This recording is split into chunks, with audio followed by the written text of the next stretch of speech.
Merci beaucoup, Son Excellence, Monsieur le Vice-président.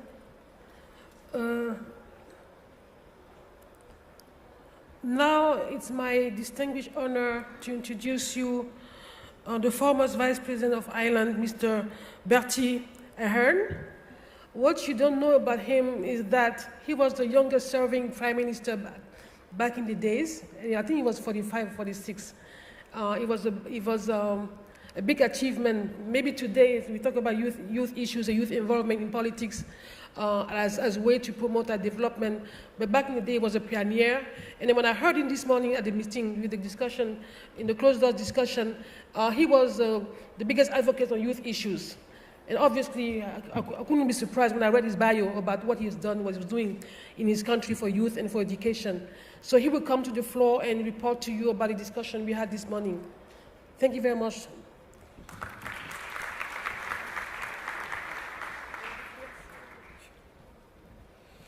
President, Vice President, Chairperson, Presidents and Prime Ministers, Excellencies, ladies and gentlemen. I'm conscious being the fifth speaker that the gala dinner goes back and back, so I'll try and be to the point. Can I say it's been a great honour to listen to the President of the African Union give his vision on many of the things we discussed today, but to see his positive outlook on what he wants to achieve. My words are on behalf of my colleagues who spent the day discussing African European issues and to throw some light on some of the things that we think are useful. Before I summarise that, and I will summarise it, I promise to be short, I want to thank MEDays for having us all here. I want to thank them for their 10 years of developing dialogue and think tank as an NGO. Every year I've been here some years ago before, and to see the huge contribution they're making to dialogue, and well done to the team and well done to you, Director General. Can I also congratulate the authorities of this city? I must say, driving in last night at the new roadway, the boulevard style, all the new developments, the fact that the city has doubled in population in a short period is a huge achievement. So well done to the authorities.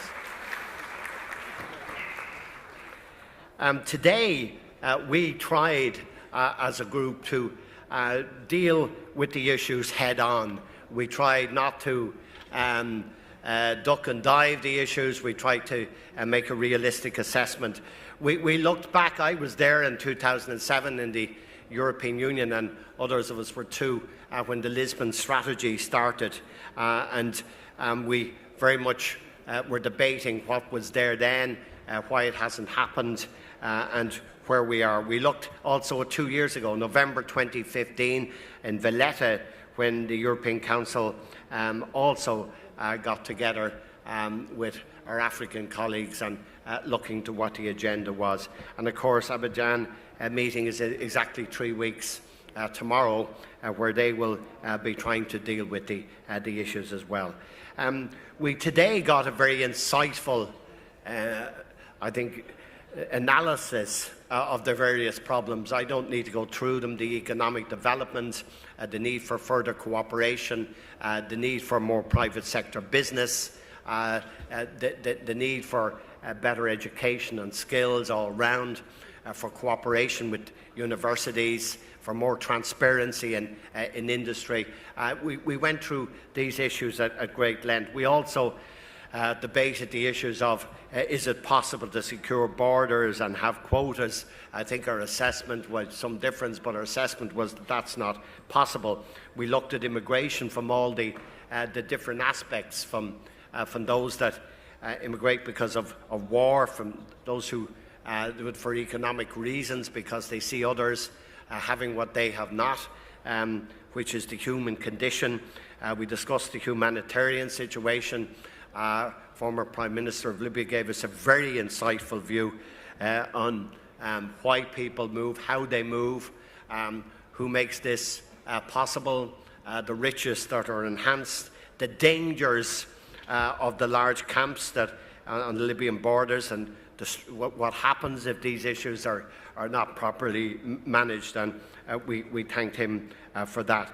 I think our conclusion was that the African Union and the European Union need each other. It's not a question of anybody on anybody's back. It's a requirement of two great regions needing to work together and to be able to move on. I think we also acknowledged that the international game has changed a bit. The obvious reasons: multilateralism is not as strong as it was. Some people have decided, as we say in Ireland, to paddle their own canoe, to go it alone, and to think of themselves maybe before others. It was also said that that would probably be short term. I'd agree with that. And there are new political rules that are implemented, especially the global crisis brought up a rise of nationalism in Europe. But that's 9 years on now. Europe has, I think, well recovered. Europe is in a strong place. Of course, it has problems. It has Brexit and other issues. And of course, as an Irish person, I have my strong views on Brexit, but I won't indulge myself on those with this audience. I think Europe and Africa have to work on a different partnership now, a renewed partnership which reinforces solidarity between the two continents and reaffirm the common values, human dignity, political and civil rights, and freedom of movement. And the future of Euro-African relations depends on implementing a smart policy directed into a much more stable and balanced partnership, which should be multidimensional and should be consistent in the years ahead. And in this regard, I think it was our view today that realistic and operative investments, both in human and in national resources, that Africa abounds in, are needed, which will undeniably help Europe witness an increase in the ratio of the ageing population. Our colleague today from the Czech Republic said that on the analysis of the figures of what Europe, the European Union, requires 70 million people over the next decade from outside to deal with the job positions. I asked him, was that figure correct? And he proved to me that it was in the analysis of the document. So, you know, these are huge figures, and where they come from is a matter for the ongoing debate and judgment, but Africa hopefully will see a large part of that. And I think we witness all of these changes in the short term, and I think this cannot be attained without thorough strategies to improve security in Africa, aimed at providing a safe environment for investments that would deliver the jobs the continent will need in the upcoming years.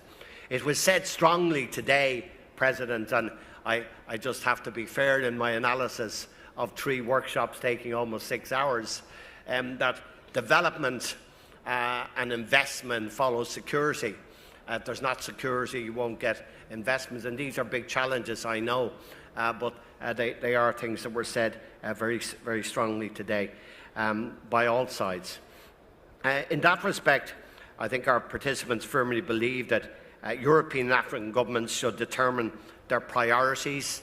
The view was that people have to set down their goals and objectives, and you have to not alone set them down, but you have to live by them and see if you're delivering on these issues, not to go from Lisbon to Valletta to conferences to Abidjan and not have hard, realistic analysis of are these things happening.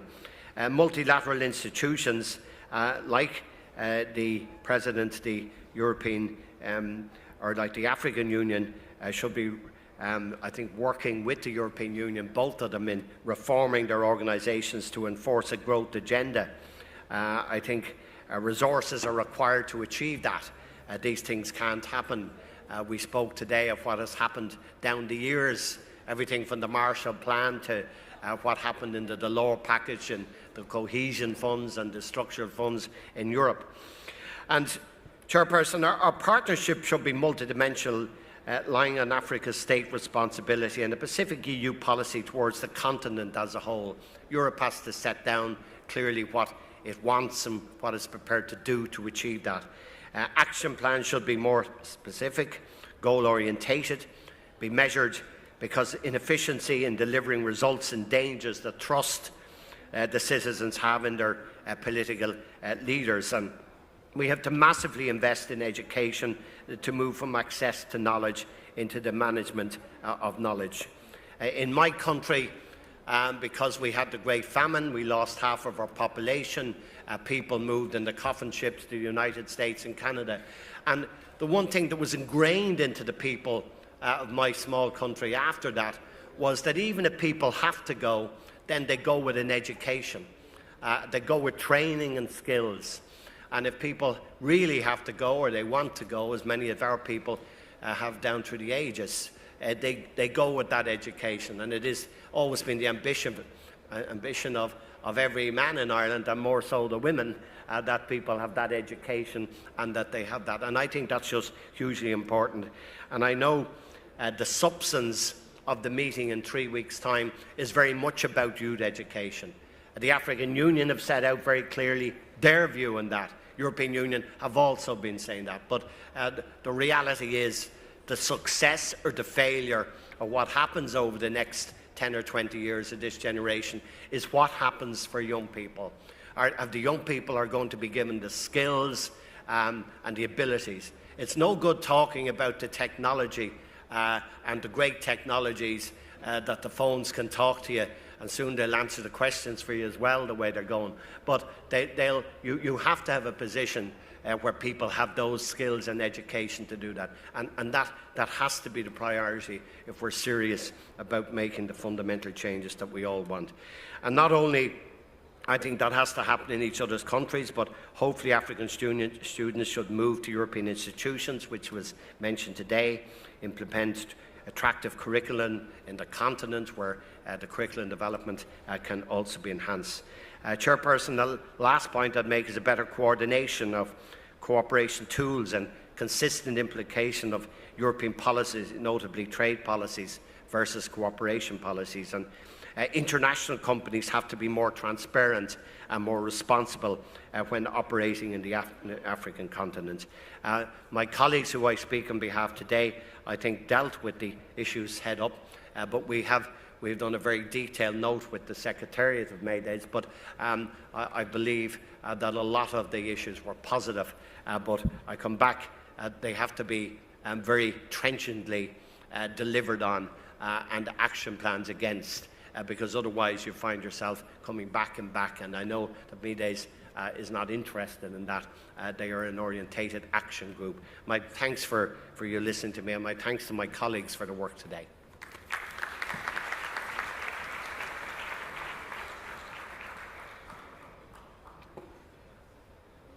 Hello.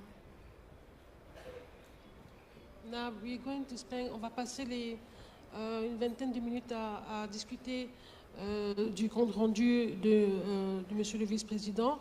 Je vais demander à son... Une dizaine de minutes, ok. En fait, je vais demander à son Excellence Monsieur le Président Alpha Condé s'il a une réaction, surtout qu'en tant que président de ce forum, vous êtes notre porte-parole. Vous allez jouer un rôle primordial pendant le sommet de l'Union africaine et l'Afrique. Et bien entendu, on dit bien que dans ces tables rondes, même en affaires ou dans tous les dialogues, on ne tient jamais ce qu'on mérite, mais ce qu'on négocie. Donc, je veux penser que vous avez des réactions par rapport à ce qui a été dit.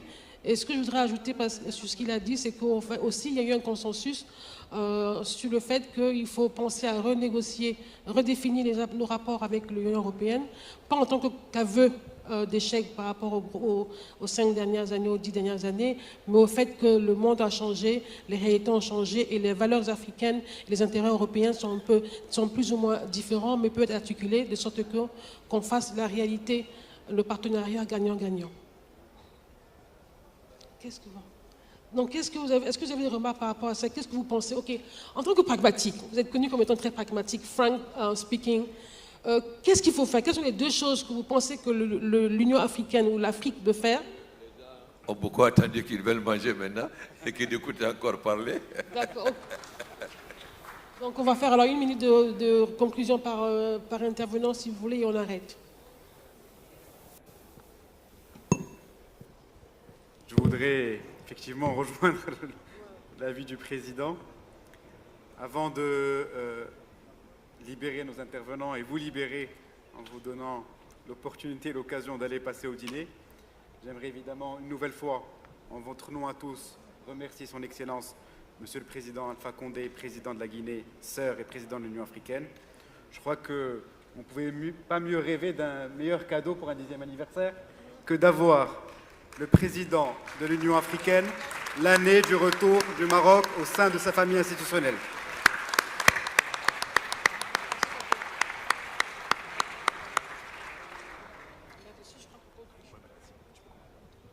Je pense qu'on va vous souhaiter bon dîner. Ça ne sert à rien de rajouter ce qui a déjà été dit. Son Excellence a dit le mot de la fin. Et nous vous souhaitons un bon dîner et merci beaucoup pour votre attention et merci beaucoup nos chers distinguished panelists.